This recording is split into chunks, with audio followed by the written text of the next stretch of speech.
BPM Friends! Sejam muito bem-vindos a um embate que está pegando fogo na área de gestão de processos, BPM tradicional versus BPM ágil. Por um lado, temos o controle e a estruturação do BPM tradicional, de outro, temos a flexibilidade e adaptação do BPM ágil. E agora, afinal de contas, quem será que vai vencer essa luta? Para onde vamos caminhar no futuro? O que o futuro nos reserva?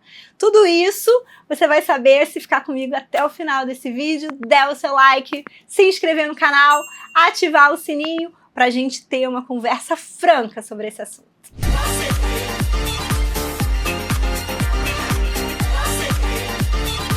Vamos começar falando do BPM tradicional, aquele que a gente já conhece muito bem, que surgiu para estruturar processos, melhorar a qualidade, reduzir prazos, reduzir custos, eliminar desperdícios. O foco aqui é, em geral, padronização e controle. O BPM tradicional também brilha quando a gente fala de governança e de compliance. São dois temas que aparecem muito quando a gente está falando do BPM mais tradicional. Se você trabalha em um banco, em um hospital ou uma linha de produção, você sabe que não dá para improvisar na hora dos processos. Qualquer errinho pode custar muito caro. Por exemplo, imagina uma indústria farmacêutica. A gente quer sim todos os remédios saiam produzidos igualzinho, né? Que tenham ali a mesma eficiência. Já imaginou uma hora você comprar um remédio que funciona e daqui a pouco você comprar o mesmo remédio e ele não funciona mais?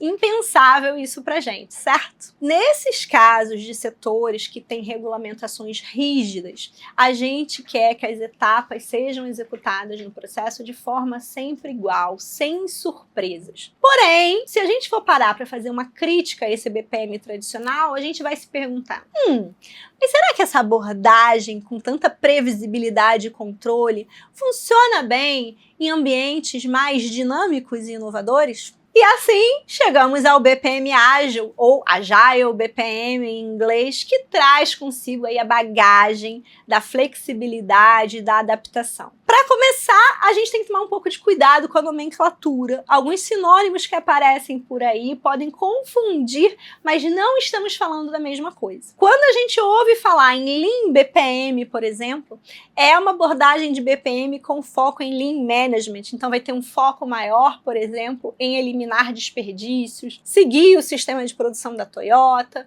Não é exatamente o mesmo enfoque aqui do BPM ágil. Da mesma forma, quando a gente ouve falar em Dynamic BPM ou Adaptive BPM, que são abordagens que têm um foco maior em adaptação dinâmica de processos ou case management, nós também não estamos falando exatamente de BPM ágil. Já que o nosso assunto aqui é BPM ágil, eu já vou começar deixando aqui embaixo desse vídeo para você uma referência da literatura, um artigo muito legal, que faz uma revisão sistemática da literatura e traz uma série de conceitos e definições de outros autores que caracterizam bem o que é o BPM ágil. O BPM ágil em si, ele traz algumas características. Primeiro, flexibilidade. Segundo, prontidão para mudança.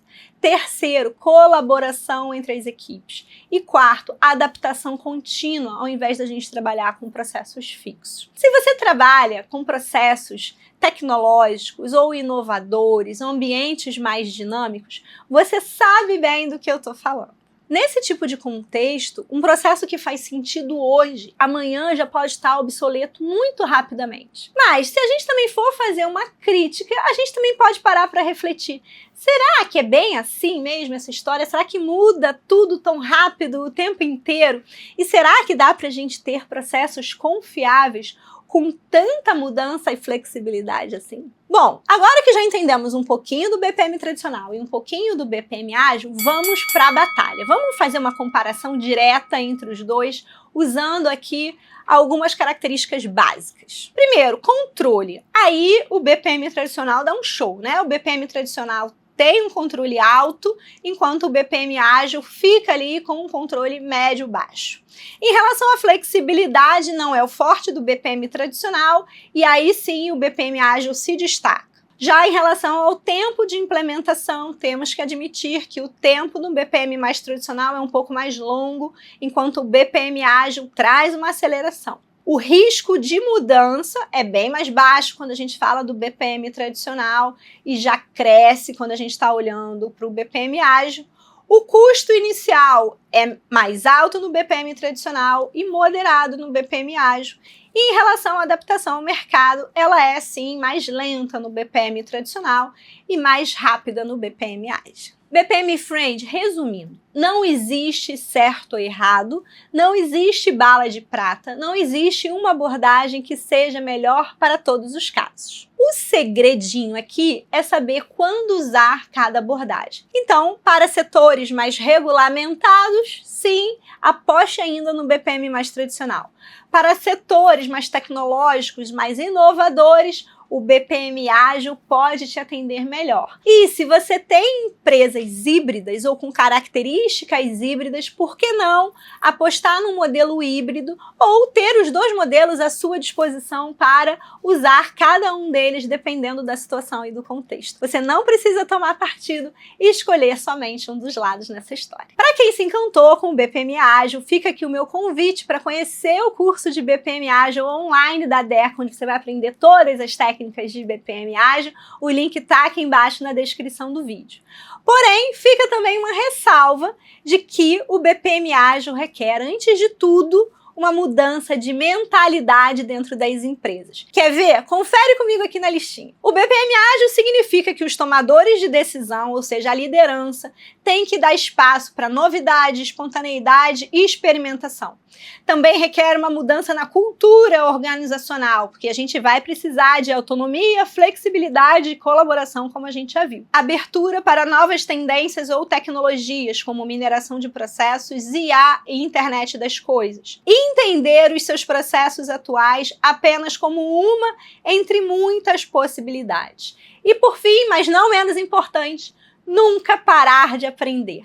Amor ao aprendizado é uma característica fundamental do BPM ágil. Tá bom, Andréia, mas afinal de contas, qual é o futuro? BPM tradicional ou BPM ágil? E se eu te disser, BPM Friend, que o futuro não é necessariamente escolher uma das duas abordagens, e sim saber como combinar essas abordagens ou saber em que contexto aplicar cada uma delas. Ou seja, ter ambas na sua caixinha de ferramentas e saber manejá-las com maestria. Se esse assunto te interessou, vou te deixar uma dica extra de conteúdo, que é o DECAcast 205, onde eu já falei um pouquinho sobre processos estruturados e processos ágeis, e vale a pena você ir lá conferir. E agora eu quero ouvir de você, afinal de contas, a sua empresa aplica um BPM mais tradicional ou um BPM ágil? E não deixa de dar o seu like nesse vídeo, ativar o sininho para ser notificado toda vez que a gente liberar um vídeo novo bacana da área de BPM para você, seguir de pertinho o Instagram e o LinkedIn da DECA e seguir também o nosso DECAcast, que sai toda segunda-feira nas principais plataformas de streaming. Até o nosso próximo vídeo bacana da área de BPM para você. Até lá!